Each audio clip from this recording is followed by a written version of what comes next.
Imagine you're scrolling online and suddenly you see a new movie coming in 2026 starring Marilyn Monroe. Or you see John Kennedy delivering a political speech about the today political issues again in 2026. Or if you are a crime fan like myself, how would you react if you see Agatha Christie is going to give a writing course how to write a criminal novel? It's exciting.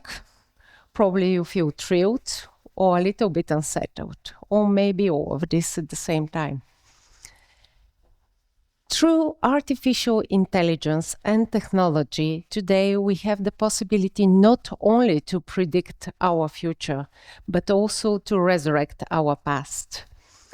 The AI gives us the possibility to reinvent images, to recreate personalities, and give us the possibility to connect with history in real time. This is what some call the phenomena of digital resurrection. But at the same time, while we're having AI creating a mesmerizing content where we can reinvent lost art and find the persons that we have been only reading about, at the same time with this power comes a storm of ethical, moral, and legal issues. At the center of this dilemma is the consent. Marilyn Monroe never agreed to be casted in a 2026 movie.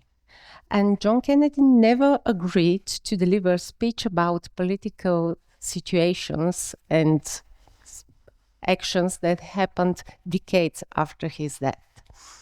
So, can we ethically use their image and personality to deliver speeches and to send messages that we have created? This is the main issue we should consider while talking about the AI and the usage of the personality, the image, and the voices of those who are no longer with us.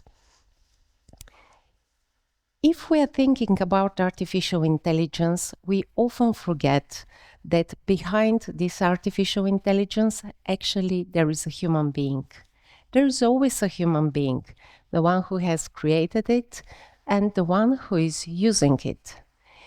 If we are talking about the decisions made by the AI, we should not forget those decisions. This decision tree who is implemented in the technology is actually the decision tree that the creator of the AI has actually put there. So is the decision of the AI or the decision of the human being? If we go legal, things get even more complicated. If we are looking at today's real world, we see countries and different jurisdictions. We have different laws everywhere. We have boundaries, we have frontiers.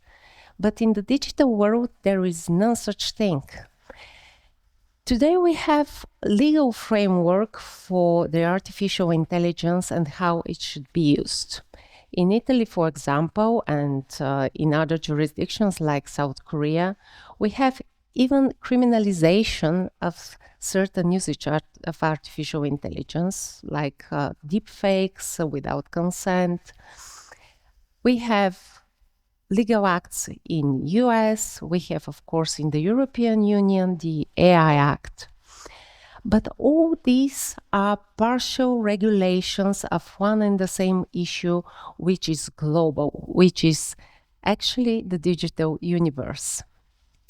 How we should regulate this? Is it possible to regulate it at all? These are questions that we should ask ourselves. Probably we are not going to find the answers, but the beginning is this, to ask questions to ourselves and to everyone around us, while we are creating, while we are using, and while we are reinventing what is the creation of the AI. The legal questions behind the AI are not only about this. We should also think about the liability. Who is to be responsible for what has happened while creating a content? Is this content going to be legal or not legal? It doesn't depend on the technology. It depends on us, the one using it. Here we have a saying that you can use a knife to cut bread and feed the poor and the hungry, but you can use the knife also to hurt someone. You can use a pen to write a poem, but you can use it to write a lie and offend someone.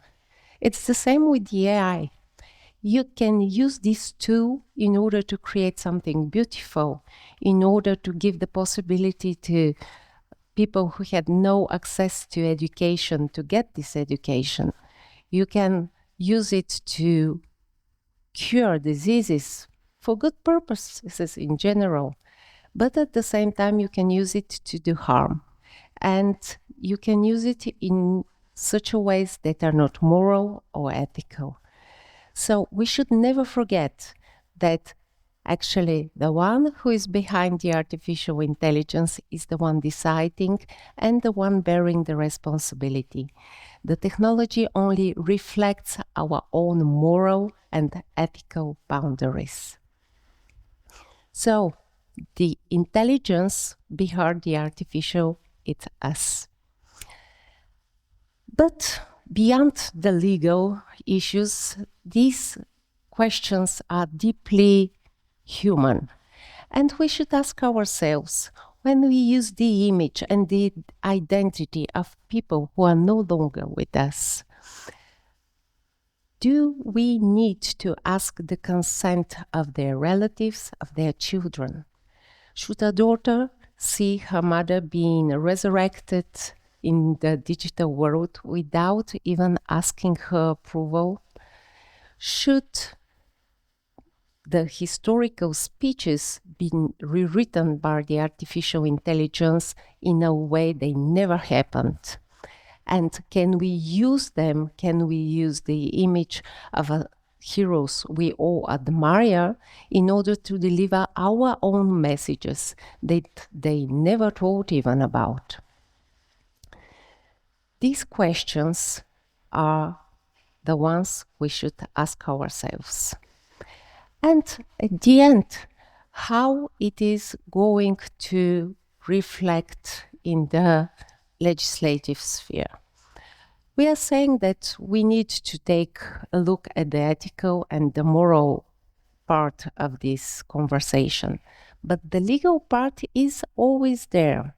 And if we want to regulate through the normal classical means, how we find the proper balance, because over-regulating can bring suffocation to the technology. It can suffocate all the innovations and the usage for good and moral and good purposes. This is what already happens here in the European Union with the EU Act, which has brought a lot of discussion whether the regulation of the artificial intelligence is not too harsh and whether it is going to prevent the technology being developed or going to encourage it. The idea behind most of the regulation, as we thought, is that the idea is to protect the human rights, the privacy of people. This is a noble cause, no doubt. But at the same time, is it going to be a little bit too much? This is up to us to decide. What we need is a global discussion. What we need is ethical framework before law. What we need is a consent-based approach where people are asked, where people are part of the discussion. If they are not longer with us, their children, their entities, they should have a saying over all this.